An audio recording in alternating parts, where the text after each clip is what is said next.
नमस्कार. लोकसम्राट महाराष्ट्र न्यूजमध्ये आपल्या सर्वांचे सहर्ष स्वागत. पश्चिम महाराष्ट्रातून या क्षणाची सर्वात मोठी आणि महत्त्वाची बातमी समोर येत आहे. कोयना धरणाच्या पाणलोट क्षेत्रात सुरू असलेल्या मुसळधार पावसामुळे धरणाच्या पाणी पातळीत झपाट्याने वाढ होत आहे. धरण प्रशासनाने दिलेल्या माहितीनुसार आज 1 ऑगस्ट रोजी सकाळी 10 वाजल्यापासून कोयना धरणाचे 6 वक्र दरवाजे 4 फुटावरून थेट 6 फुटापर्यंत उचलण्यात आले आहेत. कोयना धरणाचे दरवाजे 6 फुटापर्यंत उघडल्यामुळे सांडव्यावरून सध्या 32,776 क्युसेक इतका पाण्याचा विसर्ग कोयना नदीपात्रात सुरू करण्यात आला आहे.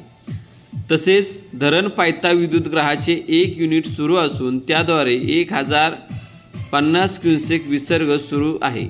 म्हणजे सध्या कोयना नदी पात्रात एकूण 33,826 क्युसेक वेगाने पाण्याचा विसर्ग सुरू झाला आहे.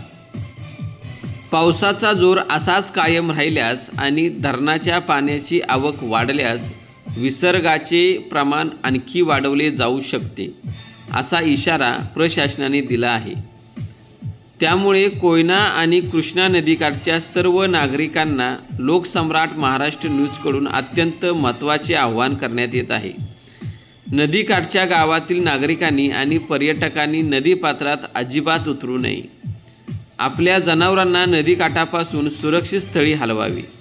स्थानिक ग्राम प्रशासनाने आणि आपत्ती व्यवस्थापनाने यंत्रणेने दिलेल्या सूचनेचे पालन तंतोतंत करावे.